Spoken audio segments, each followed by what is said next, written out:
Hi, welcome back to Rebel Movement Podcast. My name is Billy. My pronouns are they, them, or she, her, and I'm really glad you're here. I have another wonderful interview for you today, and um we're talking about business ownership, but also not really that. It's like talking about like taking coaching programs and like high ticket coaching programs, and but it also kind of we talk about a bunch of topics that we've like myself and Jordan previously in the podcast have kind of touched on, of like we call back to listening to your body and intuition and trusting your instincts and learning how to listen to your body, and a bunch of different topics that we've kind of touched on in the podcast before, but just we're talking about it in a slightly different way today. And it's a really cool conversation, and I think that you can get a lot out of this, whether or not you're a business owner, whether or not you're interested in taking a coaching program. Such a cool conversation. So I'll let you get into the episode and stick around for after the episode for a couple of little tidbits. Hey, I'm so excited that you're here. I'm very excited for this conversation because I think I don't know, it's not necessarily different from things we've talked about, but it is different from the last few interviews I've done. Can you tell us a little bit about you and who you are, what you do, and all that cool stuff? Yeah, I'd love to. So I'm Lori Krikorian. I am a life and business coach. I mostly help new coaches or coaches in the beginning phases of their business build their business and build momentum. And I also help women, be the badass of their dreams. That's awesome. What are your pronouns? I forgot to include that in my questions there. She, her. She, her. Awesome. Thank you. How did you get started in this work? Is this something that you like when you grew up, you're like, this is what I want to be? Or did you sort of like stumble into it, or? I did. I completely stumbled into it. When I went to certification, so I have two certifications, one with IPEC, and Institute. IPEC stands for Institute for Professional Excellence in Coaching. Oh, cool. And I also got certified with the Life Coaching School. So when I first did my certification with IPEC, I thought I was going to learn the answers to the world. I thought that a coach is a person who gives you all the answers. Mm-hmm. Fair enough. And yeah, like I didn't know what I was getting myself into. And it's funny because when my husband and I started dating about 18 years ago, I was just like, I hated my job. I hadn't yet found something that I really loved. And he would like leave a family party and go to work and be totally okay with it. Oh, yeah. Because he loved his job. And I was like, I don't get that. And now I finally do. Yeah. Oh, that's good. So I feel like, I started a long time ago. When I started this work, I started to really try to discover what my purpose in life was. Mm-hmm. And I'm like, well, what can I do? And I started making a list of all the things that I enjoy or that I'm into. And I could not picture myself doing anything related to any of those things. Mm-hmm. And then, like, somehow, some way, I still found the thing that was the thing for me, Yeah. That's nice. I like that. I think it's helpful because sometimes, I don't know, I've been there too, where you're like, what do I even do? Like, none of these things are things that I want to do as like my full-time thing or whatever. And it's ends up being something end up finding something that you love, and then it's not necessarily something that maybe you grew up thinking you would be. This Yeah, is a I random did not question. know. I did not know coaching was a thing when I was a kid. No, same. Is there anything, this is a random question. You don't have to answer it if you don't want to. Is there something when you were a kid that you were like, oh, I'm going to be this when I grow up? Like, were you Yeah. like, yeah, what was it? Yeah. I was like, I'm going to be an actress Cute. because I want to be a cop. I want to be a Oh, smart. babysitter. I want to be a businesswoman. So I Yeah. wanted to play the role of all the things I wanted to Oh do my because God, I that's couldn't cute. choose one thing. Oh, And that's so it's cute. but it's so like so typical me. Like just my, in IPEC we have these like 7 levels of energy, and you're primarily in one level, and I'm primarily level 5. A lot of coaches are, and that's like the person who sees opportunities everywhere. And on Hmm. the plus side, you see opportunities everywhere. On the downside, sometimes there's so many things you want to do that you're completely overwhelmed and you don't know which way to go, and that is so me, always has been. Yeah, I can relate to that for sure. It's hard to narrow things down, and that's so smart. I never thought of being like you're like I can't make the decision, so I'm going to be an actress so that I can do all of the things. That's smart. I like the way you think. I uh, want it all. yeah.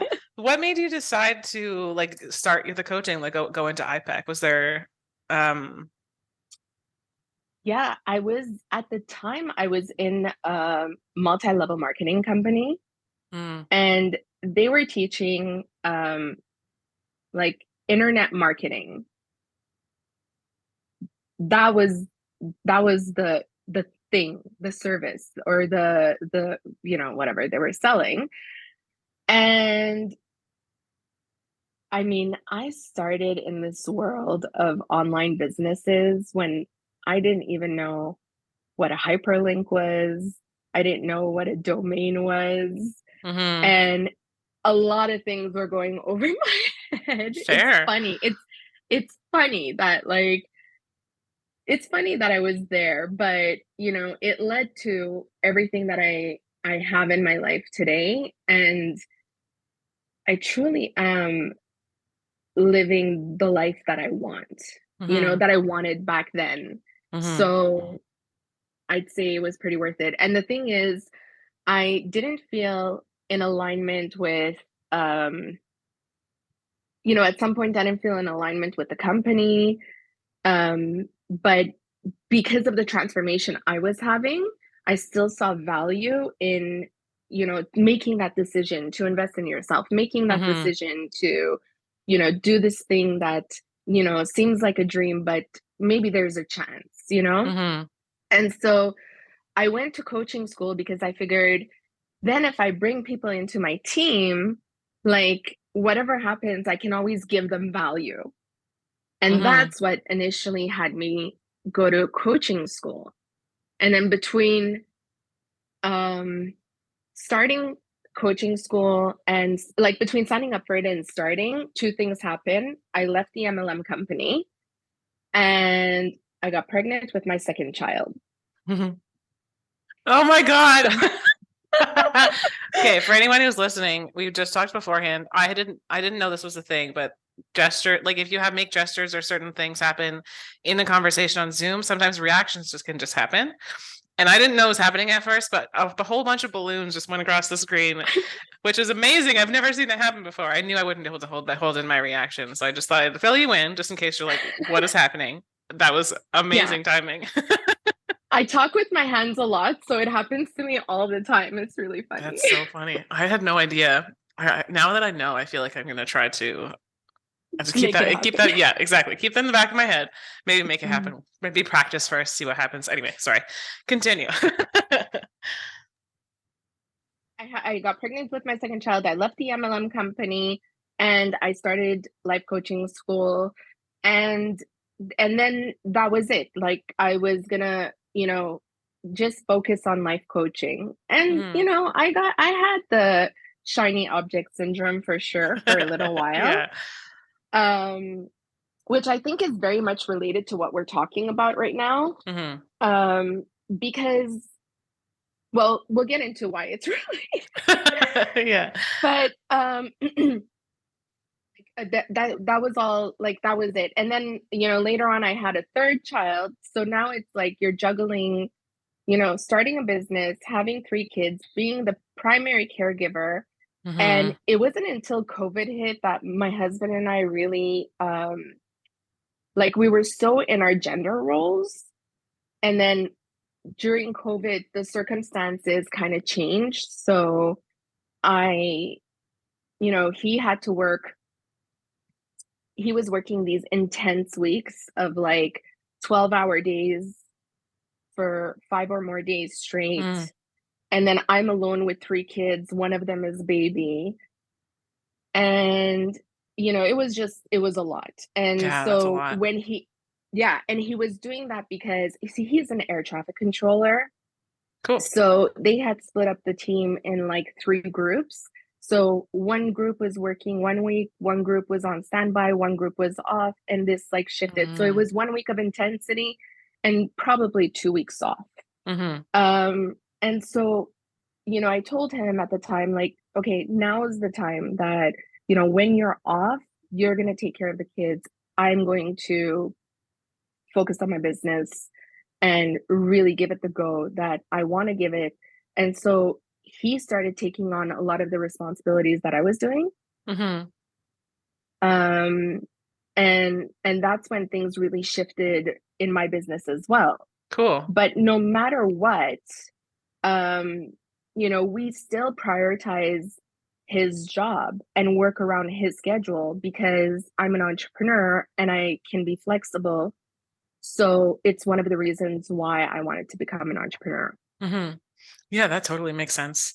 I also wanted to say too, I think it's really cool that you um I don't know if this is, I think sometimes MLMs can be, people might feel like they're a little bit like morally questionable. And I think it's so, and I don't mean that as a judgment towards you at like literally at all, but I just thought how cool, like how listening to your story, I thought how cool it was that part of your motivation to do the life coaching thing was so that you can be bringing, like you can be helping the people that you're working with. Like I feel like that's such a I don't know.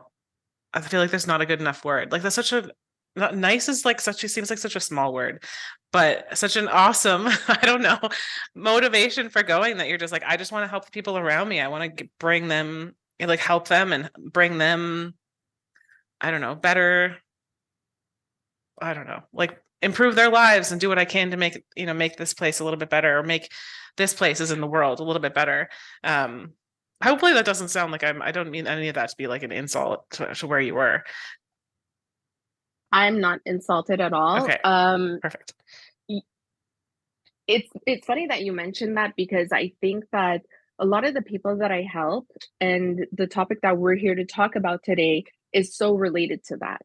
I think Mm, there's so many people who are, who care deeply hmm. about helping others, who care deeply about what service they're providing.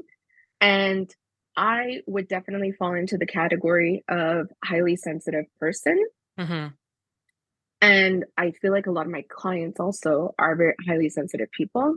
Hmm. And when you are, it like all of those things matter. And then, so there's always going to be a part of your brain that's questioning every single thing that you're doing and, questioning whether it's good enough, which isn't necessarily the best thing because it'll stop you from taking action.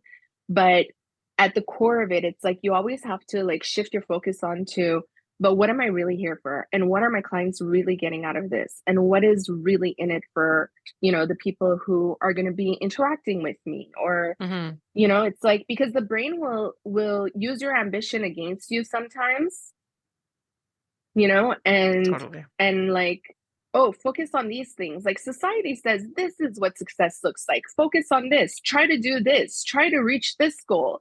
And then it's like, but people like, I would say you and I, because you even like you recognize that, I would say that that's like a reflection that you're seeing in me of you. So you and I and people like us, and I would assume a lot of your listeners Probably. have to always focus on what's in it for them, not just the, that part of your brain that's like, jump this high, perform Hmm. at this level. Hmm.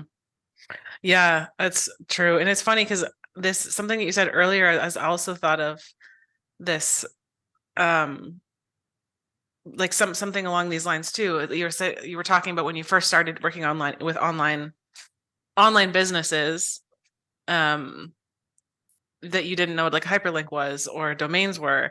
And I think that also, it just reminded me of what you just said, where like there's so many people that I've talked to, whether they're artists or starting a business or teaching or like whatever, where they want to do the thing, but they're like, I don't know enough yet. I need to do more training. I need to do this thing. I need to pay for another thing. I need to have someone else tell me that I'm good enough. When I feel like I can't say all the time, of course, because I don't know everyone and I don't know everyone's situation, but I feel like most of the time you can just do the thing and you will end up learning things as you go. Because sometimes you're like, hey, you're the expert in like the coaching. Maybe you don't know about domains and hyperlinks, but that's okay. You're going to learn about them because if you're working with online clients, you kind of have to figure it out as you go.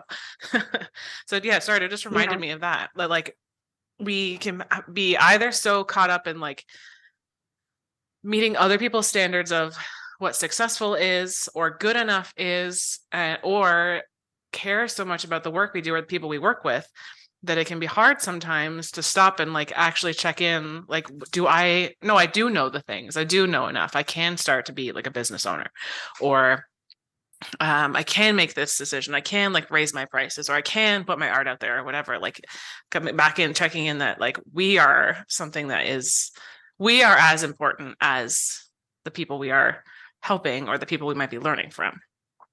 Yeah, absolutely. I couldn't agree with you more. And I think that even if your goal is, society standards of success, that's cool.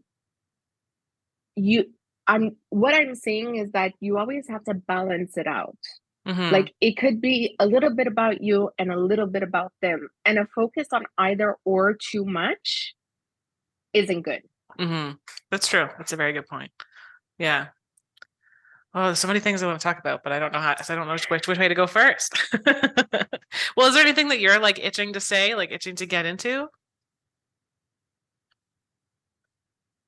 I feel like while we're talking, I'm like, oh, let's talk about this thing. Let's talk about that thing. I'm all for that. I'm good with whatever. I think sometimes we set out with a plan. This is going to be like a summary of what we've talked about so far, I guess. But sometimes we set it with a plan in life or in conversations or podcast interviews. And then you're like, oh, wait, this thing is going to be better, or this thing's going to be good. So I'm good with essentially wherever this goes, whether it's like what we planned on or any detours, I'm fine with. Support all of it. Okay.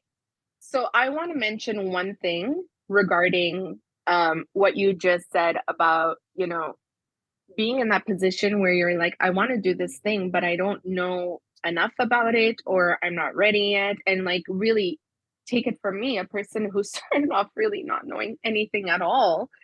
Like, who cares if it takes you 10 years? It took me 11 years to get to where I am today. Who cares? Because today I'm here. Mm-hmm. And along the way, it was so worth it because I was suffering. I was in so much pain because I was so negative. I didn't have boundaries. I was a people pleaser. I was like all of the things, and it created so much drama in my life. And then once I started this work, I was like, okay, I'm done with the drama. And I was tested. Like, the universe is going to tell, oh yeah, you're done with drama? Let's see. Yeah, exactly. I got tempted a lot. I can imagine. But, it doesn't, like, honestly, who cares how long it takes? Mm-hmm. As long as you get to where you want to be, and it is possible. I just truly believe that no matter, I think that I can't deny that I've had privileges in life that made it easier for me. And I believe that even if you don't have those privileges, you can still do it. Mm-hmm. Mm-hmm. It might be harder. It might take more time, but it's worth it because it's what you want. Mm-hmm. Yeah. It sounds like there was some life lessons or learning experiences along your way of becoming a coach and starting coaching, eh? completely. Because I was in this like personal development, self-discovery phase. Um, and honestly, when I started and through the first many years, it wasn't until recently that I realized it wasn't the case, but I thought I was broken. I thought I Mm-hmm. needed to be fixed in order to have success, in order to, have the Mm-hmm. things that I want in life, even though I had a lot of the things that I wanted. Mm-hmm. Um, but we're not broken. We're just human. Yeah. Yeah. That's absolutely true. I just heard, I don't remember where this was in a conversation with somebody. It must have been um about, I'm trying to think of the way of saying it so it's not going to be specific to the other topic that we were talking about in this previous conversation, but um I talked about how sometimes when you're working with people with literally whatever um area, it's some of the things you bring to the table is the trainings, like, going to school, learning the things, whatever. And some of it is your lived experience, either in that topic, if it's or if it's applicable, or just the way that how your history or how your healing journey has impacted the way that you interact with people. And that there's going to be some people that like the way that you interact, the way you talk to them, the way the way you think, the way you who you are is going to resonate with them so much, because that they're going to get a lot just from that, let alone all whatever else you're doing. Hopefully that's like vague enough but specific enough that it still makes sense outside of that conversation. But just reminds me of that, of like when you've gone through some healing stuff. I can imagine that all of the lessons you've learned kind of still come through into the work you do, maybe not because you did the trainings, but just because you've done the trainings, and also you've like done The the work. work. Yeah. Yeah. Yeah, absolutely. It's my secret sauce, Yeah. right? It's like the man, I think back to, well, let's start talking about what we're here to talk about, because Yeah. I think back to starting, and I was like watching Super Soul Sunday, and just devouring everything Oprah put out there, Mm-hmm. and really questioning my life, and what is it that I'm meant to do, what life purpose, I have no idea what it could possibly be, right? Mm-hmm. And at the time, there was a lot of, and there still is, like that $7 investment, like buy this thing for $7 and you can learn this thing, right? Mm-hmm. And at the time, I felt so scared to make that investment, not because of the $7, but because, do I trust myself to do the thing? Or is Mm-hmm. this going to be one more thing that I'm going to be disappointed about? And I'm going to beat myself up over.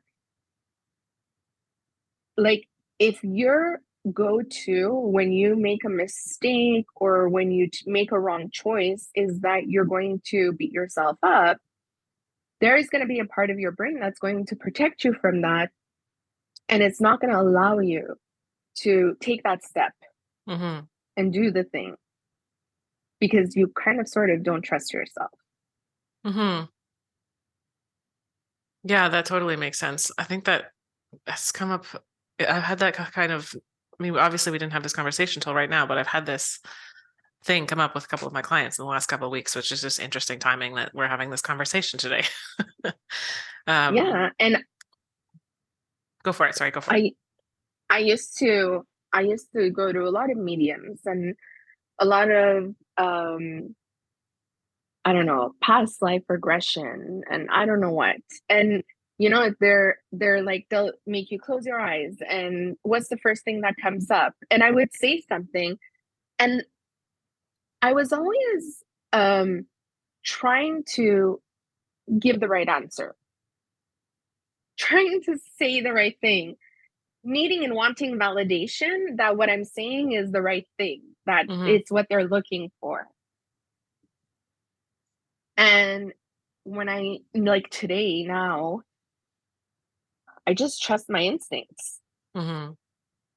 and that's been part of the development that I had to go through, is to learn which part of me is my instinct speaking and which part of me is, um, if I'm in a situation like that where I have to say like what comes to mind, I trust that first thing that comes to mind. Mm-hmm. It's like instinct versus conditioning or Yes. learned things. Yeah. That Yeah. I think that is so interesting because a lot of us have grown up in like basically being trained to not listen to our instincts, like not listen to hunger cues, not listen to like literally so many different things. Um, and it can be really, it takes work to um learn to trust your instincts. Even when if for example in like a yoga class, if someone is new and you're saying like listen to your body, there's going to be at least some people in the room you're like, I don't know what the fuck that means. You're Yeah. like, we've spent your whole life being told not to listen to your body, and then if you have a history of trauma, there's a whole other big factor in there. But it's a lot of difficult work to, like, I never even thought of the thing where you're like, when you trust the first thing you say. I've definitely been in that situation like years ago where I feel like I probably did the same thing of like, am I saying the thing that they need to hear, like that they are wanting, like that valid Yeah. external validation. Um, and it's just it's interesting thinking about all of the, like, you may go into some work of like learning, learning when to know when you feel hungry, or learning to listen to your body. And then I didn't never even thought of all of the, well, I know that's a lie, I have thought of, but it's just interesting to see all of the different, like how far it can go, that like if you start to learn to listen to your instincts or rather than the conditioning, what an impact it can have on not just like your movement practice or whatever, but on everything. Yeah. And it's ongoing. The work is ongoing. Like Totally. I recently, last summer, at the end of last summer, I started working out, and it was pretty intense. 4 workouts a week, intense workouts, and I was pushing through. And it didn't matter if I was in pain, I would show up, and I didn't always give it my 100%, but most of the time I really gave it my all. Um, and then I had this back injury, or my back was hurting, and it felt like sciatica after a while. And it wasn't until I started working with an athletic therapist that he pointed out that, you know, my back was compensating for muscles that weren't strong enough to do the movement properly. Mm-hmm. And I just had no idea. I had no Mm-hmm. clue. And it took me out for such a long time. And everybody told me to go back to working out. My doctor told me, my athletic therapist told me, my trainer told me. And I was too scared because I wasn't listening to, I just thought the pain was normal. I thought that once my core was stronger, the pain would go away. Mm-hmm. And now I'm back. And now I focus on, you know, which body part am I using for this movement? Is it the right one? Is there an adjustment to make? Mm-hmm. And, and it's a complete game changer. Oh, totally. Yeah, it is. It's interesting. Um, One of the many benefits that of like learning to listen to any signals of like, oh, pain, or sometimes they're just like, oh, I hate this posture. I've gotten that from quite a few, like I've heard that quite a few times over the years. Sometimes those signals can be like something is happening in the way that your body literally moves or is put together or is functioning on a basic level. Like without you knowing you're doing it. Oops, sorry, that was really close to the mic. That it's wanting you to slow down so that you can notice these things. Because like you said, sometimes your back is doing hip things and your hips are doing, like knee things. And you can't, first of all, you're probably not going to, you might not learn all this without working with like an athletic therapist or a movement coach or whatever, but it's not just, I don't know, the idea of like slowing down to like listen to your body or just starting to trust your inner wisdom or inner voice or whatever isn't, we are told often that it's because you're lazy in quotes or whatever, but sometimes it's like there's other things happening in your body because you're a complicated human being with a complicated history, um and there's something that your body wants you to know, or that, again, like, um is just feeling weird. Sorry New to, to discover, something new to learn. yeah, exactly. And I think um that's the case with not just movement. Like, I know it's giving that example in movement, but like you've been saying, like you can, when you start to check in, doesn't mean you have to make the, I don't think you necessarily have to make the switch to like 100% listening to yourself all the time, because that might be a little hard when you're first starting, but at least like checking in now and then, it can take you to a lot of interesting places. I feel like I've taken us off on a little bit of a tangent here, sorry, but it is connected, I think. um is there I'm just trying to think of a way of like tying in some one of the things we are going to talk about.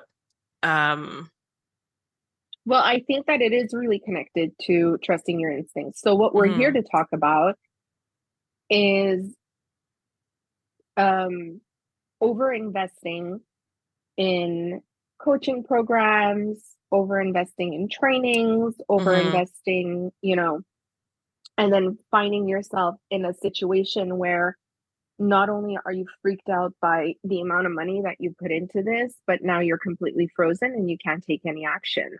mhm, And again, I think that it goes back to trusting your instincts, because when you learn when it's your instinct, or when it's like this, um, that voice in your head saying, oh yeah, you need this to do mhm, that, mhm, right? That instinctive yes has never steered me wrong. mhm. And as soon as I start like weighing pros and cons, I know it's not instinctive. Oh yeah. Hmm. So did you have a like a learning experience, or where you're trying to figure out, like trying to make that switch? Um did you go down that road of like spending a bunch of money on coaching programs and then figure along the way, or like how did you transition to moving to the inner, like into the instinct part of it? Yeah, I think so. I think that in the beginning, especially, you know, in the industry of personal development, self-help, coaching, MLM, all the stuff, Mm-hmm. there's there's this like constant message, you know, if you're serious about your dreams, invest in yourself. If you're serious about this, invest in yourself. And that puts you in a position where the dollar amount that you're investing is like proof of how much you believe in yourself. And Mm-hmm. so everybody is looking to invest like big bucks, or is feeling scared but doing it anyways, and investing a lot of money. And I have certainly done that Mm-hmm. more than once, where I'm like, this person has the key. Yeah. This person knows the secret, and I'm, putting in so much money, and then I didn't realize it at the time, but my nervous system, and this is really important when you're a highly sensitive person, because your nervous system can get triggered very easily. And that's what was happening.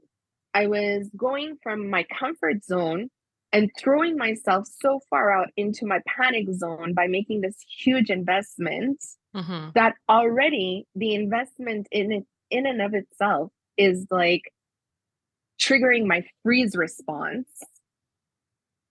Now I'm in this course and I have to do things that are beyond my skill level. And now I'm completely frozen and Mm-hmm. I'm out all this money and I can't even do the thing because I'm just not there yet. Yeah. Yeah. That makes sense. And I think it's often, like you're saying, it's tied, like the high investment means that you care, more about yourself, or you really want this.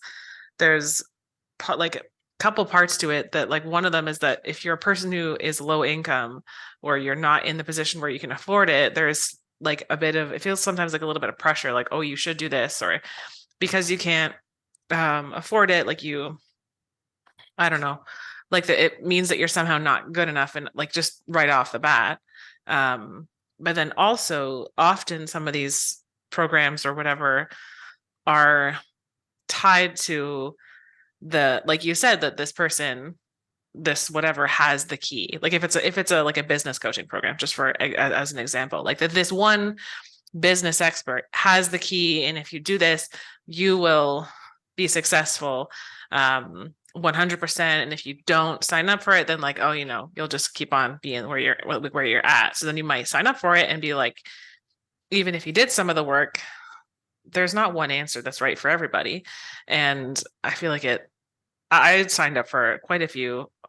I mean, not tons, because I was a small business for starting, but I've signed up for a few of those different programs or whatever, and um always felt like they, yeah, sure, I learned stuff from them for sure, but they didn't have the one answer that, like, there isn't one answer, there isn't one like thing, because No. first of all, like luck and chance and all of those things are more of a factor um than we think, but also it's just different per person because we're all different people and we all have different needs. Yeah. And especially when it comes to entrepreneurship, I think there's so many skills to develop. Hmm. Like I see, so many people who come into this industry and want to become entrepreneurs, and they're like, well, I left a six-figure corporate job to do this thing. I should be able to get it. Like I was doing really well in my corporate position. This, Hmm. like I'm a pro at this. Why am I not getting it? And it's because it's completely different. You're comparing a company who's been established and has gone through the growing pains and has gone through the part where, they were questioning Yeah. everything and they were at risk of bankruptcy and, like the struggle. You just weren't there for it. You came into the game when everything was like smooth sailing, Hmm. years down the line, and you're expecting this thing to be the same, but it isn't. Yeah, that's so important. There's that you just weren't there to see they're struggling. I think that's Yeah. so important because I think that's the case with so many different areas, like business ownership for sure, and writing, and being a musician, and being an artist, and like we're, learning anything.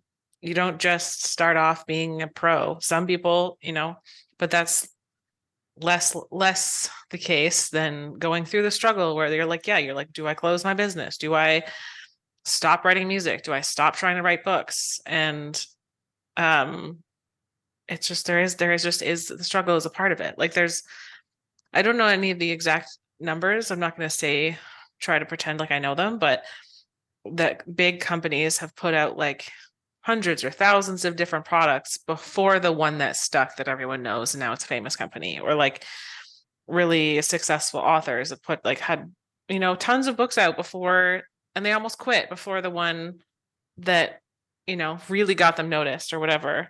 um and not to say that like you have to struggle forever, but just that like it's not personal.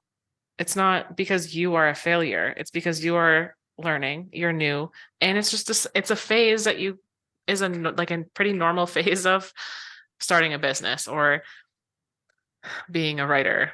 Does that sound super depressing when I say it like that? No, I think it's true. And I think it's as true for someone who isn't an entrepreneur or an artist, someone who is going to job interviews and wants to, get a promotion of some kind. within the department that they're currently in. I know my best friend was going through this where she would go and interview and she just, one interview after another, she would give these really great answers and then she would never be chosen for the position. Mm-hmm. And I'm like, yeah, but think about it this way. Like you're practicing the skill of being interviewed and you're appearing in front of the same people over and over again. Mm-hmm. There's going to come a point where they're going to get to know you so well that they're going to know you're going to be perfect for a position that's open. Mm-hmm. And, and then it happens exactly Yeah. like that. Right. Yeah, that's so true. Yeah, I think that with all of these, it definitely can feel hard. Like it can be discouraging if you interview, so many times and haven't heard anything. Um, or if you put up books or, been in business or whatever, it can be discouraging. But um, I think if we can, like we've talked about, learn to, first of all, I think, zoom out and recognize that it's not just you. It's it's happened in so many industries, like we've had in this conversation. Um, and start to check it back in with yourself and trust your own inner wisdom and your own voice. It's it can be helpful because then you can keep putting yourself out there, like keep showing up for the interviews or keep booking new interviews or like whatever, of keep trying and putting yourself out there because it's not the failure is not because you are a failure. Like the not getting the job is not because you are a bad employee. Um, I'm not saying that there are, okay, there are some cases I'm sure where that might be the case, but um, as a default, I would say it's probably not the case. And it's probably a bunch of random factors that have nothing to do with you, um, or just like a weird day. Yeah, Yeah. that's absolutely true. Yeah. I I was preparing, I was preparing a workshop for this corporate like for Women's Day. They wanted to do a workshop for for the female employees. And they wanted first it was like they wanted to do like the work life balance, and I said yes because I know so many tools. I can go in there, no problem, fill up the Mm-hmm. hour, it's like not an issue at all. And then they wanted to do it about stress management. And I was like, oh, okay, this is a bit different. So then I started getting really stressed out Oh as no. I'm preparing a stress management workshop. Yeah. And it's so funny because all throughout the preparation period, there were these things that I was like, my brain was overwhelming me with, like, oh, you're going to do, like the PowerPoint presentation, and how long that's going to take you. You know how long it took you last time. You know how, Mm-hmm. dreadful it was last time. It's going to be the same again. And you're not going to be able to do it pretty. And you're not going to be able to do it like that. And you're not going to be able to do it like that person. Mm-hmm. All of the things. And then I started working on it and I realized, oh, this is a lot easier. Canva has, Yeah. presentation templates, and it's so much easier to work with now. Mm-hmm. So Totally. as I started to do it and started to realize, like, okay, this is easier than I thought. At some point, I was like really freaking out because I'm like, oh my God, what if this goes bad? What if, like, my friend who referred me is going to look like, the worst person on earth. She's going to look so stupid because she referred me and I don't know what I'm talking about, or I don't know, or I'm going to look unprofessional. And then I realized, you know what I have currently is enough, and I know enough Mm-hmm. that I can go and rock it.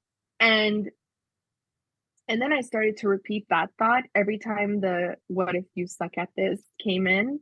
That's I a good started to idea. repeat the thought, like, yeah, no, actually, I do know. And I was so grounded in my knowing and my knowledge and all of this stuff Hmm. that it really carried me through. And then I did rock it out. Like I was Yeah. so in my element and everybody loved it and they want me to go back. So, there's always that aspect of your brain who's constantly going to tell you that you're not good enough. Hmm. And you just got to check that. Yeah, that's absolutely true. I think that's um so important. We can be so hard on ourselves. I had like a experience. I was putting on a workshop, and there's a part of it. It was like a supporting mental health with yoga workshops. Most of it was movement, but I did a section in it talking about why it's helpful, so that to have some evidence behind like why we're doing some of these things. And I love this stuff so much. And I put out there at the beginning, like, I'm not a mental health expert, I'm not a therapist, you know what I mean. Um, so they already know that stuff. But there's one of the workshops that I had done a couple already, and I hadn't like done the level of preparing that I had done previously, and I was starting to panic. Um, and I was talking on the phone with my partner, and he's like, "Okay, just run through it right now. Just start like you're doing the workshop." I did the entire thing without even looking at any papers, and he was like, you don't need them. Like, way more than you think. Like, you are, which is just I try and remember that like you said, like we're so hard on ourselves that we think we don't have enough, we don't know enough, we whatever. When like chances are you're doing way better than you think. And like you said, check it. Like it's you gotta zoom out a little bit. Yeah, Yeah. exactly. Yeah. Oh, that's really nice. I really like the way that this conversation went. I think it was really helpful and really awesome. Is there anything else you wanted to say before we wrap up? Not like we'll get you to plug in a second if you want to, but is there anything that you felt like didn't get said that you want to say, or any last minute like tidbits? Yeah, I just want to go back to, what we're here to talk about Mm-hmm. and, overextending yourself, Mm-hmm. you know, investing. And I think it's always a good idea, first of all, really knowing where your comfort level is and going only just outside of your comfort level. Mm-hmm. You know, doing that thing that's not too hard, but a little bit challenging, but you can do it. Mm-hmm. And finding that over and over and over again, whether it's the amount of money that you're investing in the thing that you want to do and growing your comfort level little by little as you invest, knowing that, you know, there's probably someone who's offering what you want for a price that's within your comfort level out there. So it doesn't have to be this person who seems to know everything and is charging so much money because, they value money. It's like, I mean, the reality is there are some people who grew up with no money who end up valuing money a lot. And so making money is the driving force for those people. And they can charge a ton of money and they're completely cool with it. Right. I'm not that person. I I don't know. I want there to be like some balance Yeah. between, between um what you're investing, what you're getting, what you're, like I just don't think that the price always determines the value of the product that you're getting. And looking at your skill level and where you're at is a huge factor in this. I think in Mm-hmm. the coaching industry, especially, there's a lot of people preaching, you know, make this 5-figure investment or 4-figure investment, and you're going to be making, you're going to be having 5-figure months in no time, and it doesn't matter where you're at. It's like beginners can do this too. Mm-hmm. Yes, maybe a beginner who has already built the skills that are required can come in and do this, but that's not the average person. the average person is starting up with high hopes, big dreams. And I said it in the beginning and I'll say it again. It doesn't matter how long it takes you, and it is possible. And also allow yourself to be a beginner. Mm-hmm. I think people are afraid of that. I think that there's a lot of resistance around being a beginner at something. Like I see it in my son a lot, my second child. I mean, for the longest time, he just refused to do any homework or refused to listen in class or try in class because he didn't want to be bad at something. Mm-hmm.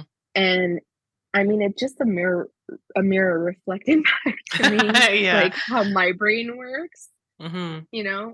and I see it a lot in coaches who are starting their coaching business where they're like, they can't give this thing away for free, but they're like, well, it's not working free. Let me charge $100 for it. Mm-hmm. And it's like, no, if you can't give it away for free, I don't think you're going to be able to charge $100 for it. Like just be okay with being where you are. Find where that sweet spot is right outside of your comfort zone, and small steps forward are going to get you there faster than trying to leap forward and then bouncing back because you went too far, Mm-hmm. or getting like burnt out. And I think that is the biggest, you know, secret I can give away Mm-hmm. is, taking those small steps, you know, one small step at a time. Mm-hmm. I like It's that just a going to lot. get you there faster. Yeah. Yeah. And you don't have to take a big leap out of your comfort zone. It can be a small step. Um, and just little steps. And then Yeah. don't don't try to rush yourself through the beginner stage, because I mean you're still gonna be in the beginner stage, so you may as well um just keep Yeah. doing the small steps. One of the things that I'm really focused on now is establishing how much energy things take out of me. Like Mm-hmm. yesterday, I had to submit my taxes, like sales taxes to the government. It was the first time I was doing it. I was freaked out. Mm-hmm. I was a nervous wreck all day, and it just took a lot out of me, just energetically wiped Mm-hmm. me out. And so now, consciously, I'm going to take it a little easier today. Mm-hmm. So I'm like weighing, I'm in the midst of building my website. And while technology has made it that it's a lot easier to do it because I don't have to do the coding myself, and there's like sites where it's like drag and drop and whatever, Mm-hmm. there's still a lot that goes into Yeah. it that, requires a lot of your energy. Mm-hmm. And so there's that part of me that's always like, oh my God, you didn't get enough done today. Oh my God. Like there's that side of my brain that is so loud, right? Mm-hmm. And it's so like, oh, like at some point it's like, what did you get done? And I'm like, no, but I really did a lot. I Yeah. did this thing, I did that thing, I connected with that person. And if I had a check mark, like a list of like things that, will move like my business forward, I'm doing a lot of the things, but then that one hard thing is like taking longer, and your brain is like, are you really any good at this? Mm-hmm. Are you ever going to get this done? Mm-hmm. And I just feel like if we can tune in to like what are the things, like, okay, so I've got this one thing that's more of a stretch, like way closer in my panic zone than it is to my comfort zone, right? Mm-hmm. And so I can do that one thing, but I'm not going to fill my plate with a ton of those things, which I used to do all of the time. Mm-hmm. It's like, that my brain likes to throw perfection at me and like set the bar really high where this is how you have to perform. And And it's a really good way to get me to stop and not to do the thing that I want to do, right? Like yesterday, I wanted to go to the gym and do an upper body workout, and I was stuck doing that thing all day. So I didn't have time to go to the gym. And instead, I decided to do what I can at home. And I did lower body. I didn't complete the workout, but I did a good 20 minutes and gave it my all. Mm-hmm. And, you know, at the end of the day, I got a good workout in. Okay, it was 25 minutes instead of the 40 minutes that I would have liked it to be, but I still got it done. And your Mm-hmm. brain can very easily say, if you can't do it perfectly, don't do it at all. Mm-hmm. What's the point? But, you know, do what you can. Don't fill up your plate. Like, be very conscious of, you know, what is that thing that's taking up a lot of energy and a lot of space that you want to do? Totally cool, do it. But don't don't fill up all of your tasks with something that's out there, right? Mm-hmm. Do a lot of things that you're comfortable with, and then like 80% of what you do should be things that's right outside of your comfort zone. And then the other 20% can be, you know, that panic zone stuff, or like stretched out a little bit further out into your stretch or growth zone. Mm-hmm. But if you're conscious of this and then you give yourself the time to recover, this is what I'm really focusing on at this phase of, you know, my life business development, is just honoring the rhythm of my energy Mm-hmm. and getting in tune with that. And I think it's really helpful. Mm-hmm. That's very helpful. I like the thinking about that of where this task might sit in your comfort zone and the amount of energy, and that recognizing that if you're doing something like the taxes that is a high energy, high panic zone, high, maybe it's the first time you're doing it or whatever, it's you're not going to be able to do a bunch of those things in one day or maybe even 1 week. The 80 versus 20 approach is a very cool one, and it's just cool to think about that, how much of your energy you're spending on things and balancing it out that way and adjusting where you need to. If something is, maybe you think it's in your comfort zone or just outside, but it ends up being like really far outside of it or something like that. Yeah. Yeah.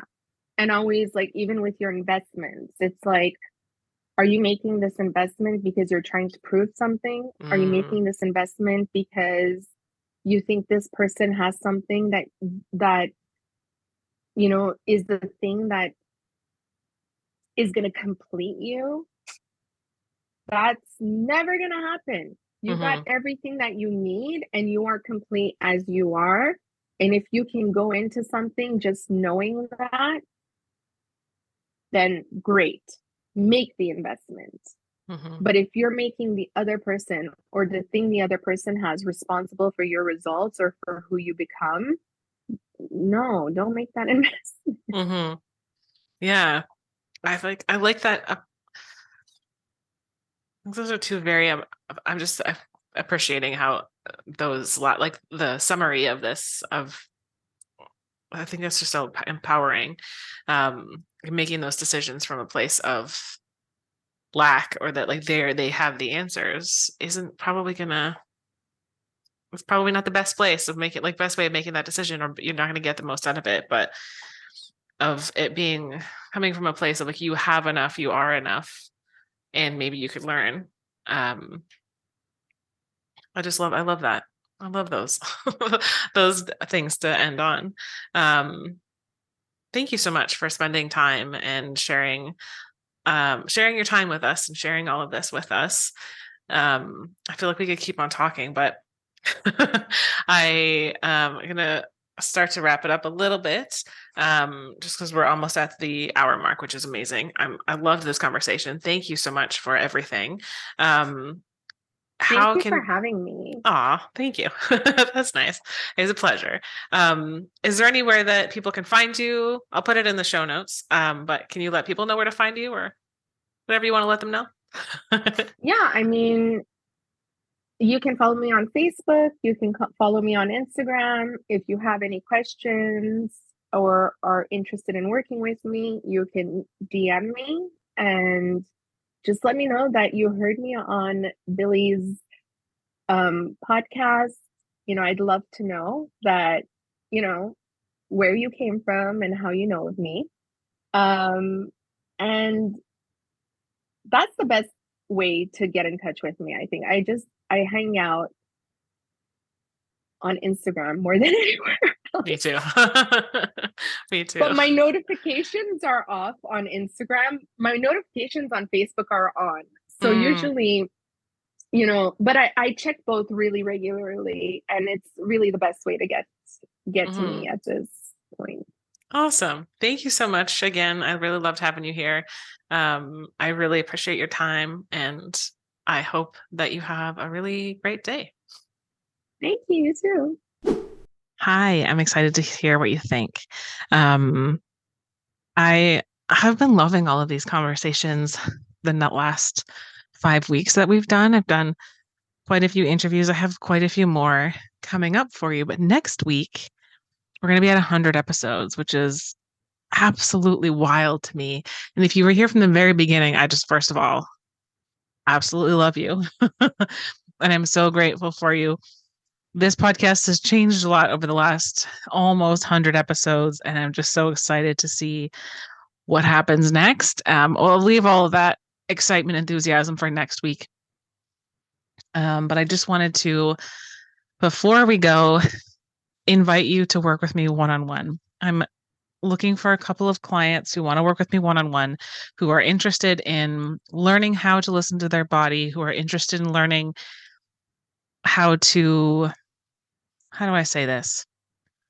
Who want to throw diet culture right out the window, who want to improve your relationship with your body, and you can improve your relationship with movement, and how anti-fat bias might have kind of crept in there and affected some things, how your history with diet culture may have affected your relationship with movement. So it's kind of like, if you know what life coaching is, it's kind of like life coaching through an anti-diet lens plus movement, depending on the person. Some people don't want any of the movement stuff. Some people do want some of the movement stuff. And if you do like the movement stuff, then it's very tailored for you, what you need, things that you are feeling in your body. We take all of that into account. And honestly, these sessions are magical, and I absolutely love them. I love working with people. And yeah, I'm going to, again, hold in that excitement a little bit. If you're interested, if you've been on the fence, consider this your sign to sign up to work with me. If you send me an email to info@movewithbilly.com, we can set up a one-on-one consult, so free half-hour chat. We can just talk about like what it looks like, what you need, if it's a good fit, any of that stuff without any of the expense. And yeah, I'm just so grateful for everyone who's been here. And I'm grateful that you've been here the last couple of, a few interviews. I hope that you love them. I hope that you love the next interviews. And if you have 5 minutes, make sure you follow the podcast, rate, review, and subscribe. And then if you follow me on social media at Move with Billy with an IE at the end. And then lastly, most importantly, subscribe to my newsletter. You'll find all the links in the show notes below. And if you love this podcast, you want to support me financially, I would super appreciate it if you would buy me a coffee. Links in the show notes at like $5 Canadian. Really helps me out to continue to do this. And then I want to say thank you to Elise for helping me do the captions for my episodes. She has done the last 4 at this point, if I'm doing the math correctly, and absolutely am so grateful. I know that she's reading this and listening to this. So just thank you very much. So thank you everyone for listening, and I will see you next week. Bye.